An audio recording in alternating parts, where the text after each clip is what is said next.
Hi, I'm Heidi Hutner, and today we'll be speaking with Nancy Seligson, an advocate for the environment who's now the town supervisor in Mamaroneck, New York. She's also involved with the Long Island Sound Study, which is a really important piece of work to take care of, restore, to help the Long Island Sound. So hi, Nancy. We're so happy to have you on our show today. Hi, Heidi. I'm happy to be here. We'd love to hear about the work you're doing with the Long Island Sound Study. Could you tell us what that is and what that involves? Sure. The Long Island Sound Study is part of the National Estuary Program. And the National Estuary Program is a federal program run by the federal EPA. And in the case of Long Island Sound, it involves the environmental agencies in the states of New York and Connecticut. It also involves many different universities and academic institutions, including Stony Brook University, and many different people and organizations, nonprofits, and governments around the Sound working together in partnership to try and restore and protect Long Island Sound. The focus has been on reducing nitrogen in Long Island Sound because we believe that nitrogen helps algae multiply, and that robs the water of oxygen when the algae goes through its decay process. And that creates hypoxia in the water or low dissolved oxygen. So that has been the major focus of the Long Island Sound Study for many years. But we just updated the Comprehensive Conservation and Management Plan after 20 years. And we are looking at other things as well, and that is water quality issues in bays and harbors, besides the long stem and large stem of Long Island Sound. Protecting habitat around Long Island Sound, natural habitat I'm talking about. Improving stormwater overflows into Long Island Sound and sewage, and really understanding it better because it's a very complicated body of water. Would you say it's safe to swim in? It's a question I live on Long Island Sound, so it's a question a lot of the neighbors ask. Is it okay for us to swim in it? How safe is it?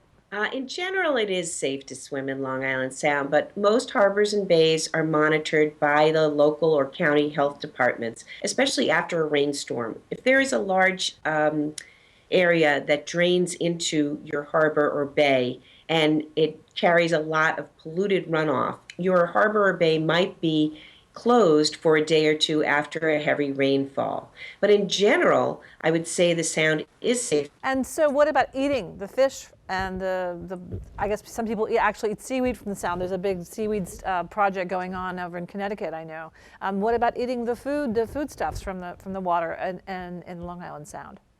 Again, most of the products, marine biology from the Sound is safe for eating, but there are some warnings about certain fish that are very high up on the food chain that might have bioaccumulations of certain toxic chemicals that are legacy chemicals.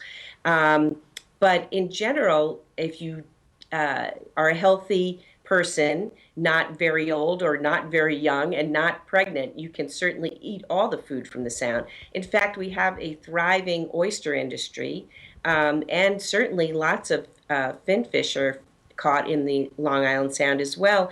And most of our seafood around us comes from Long Island Sound. So there's a very large fishing industry, not just recreational, but commercial as well.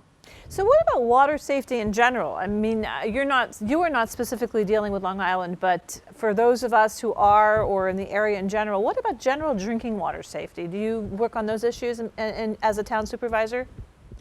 I have a very different situation than Long Island because I'm located in Westchester County, and our water supply, our drinking water supply, is actually from the New York City water supply.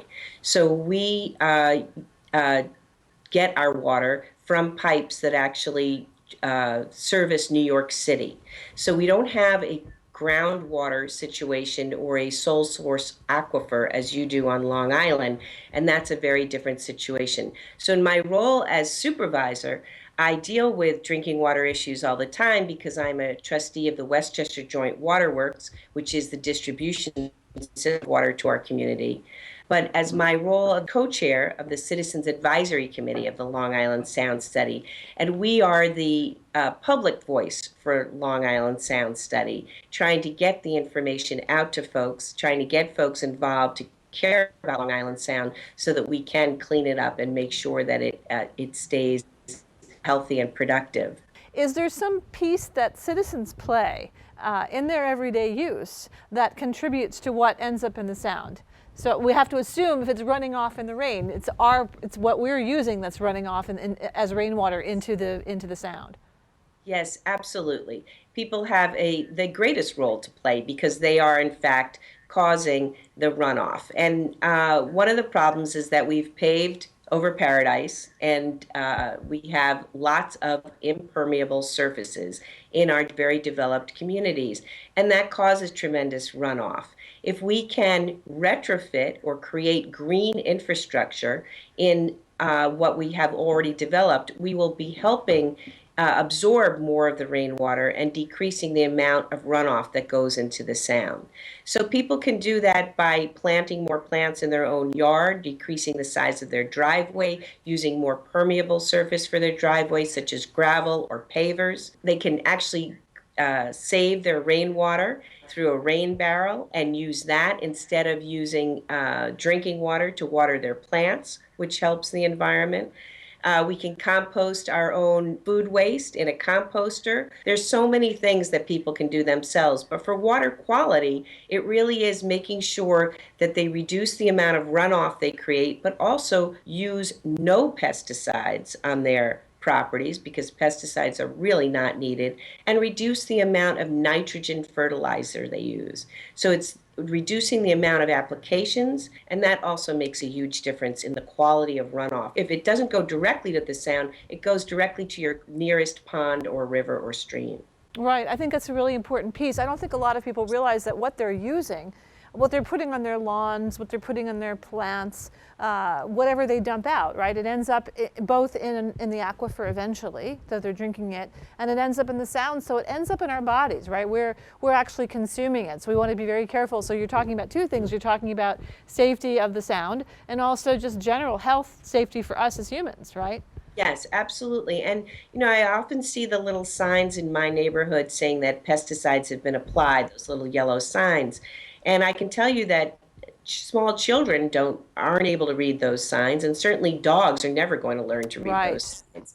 But they are tracking those chemicals along with them into their homes after playing in properties like that. And we don't really need to use those. I no longer use any chemicals. Tell me a little bit about the work you're doing in your town. I'm happy to.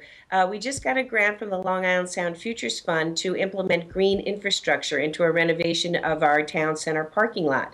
So that means we're going to be putting in a rain garden, biofilters. We're going to be harvesting the rainwater. We're going to be using permeable pavement, and we'll be removing or treating hundreds of thousands of gallons of water that currently flows right off this property and into the west basin of Mamaroneck Harbor, which is a water body that has been designated impaired.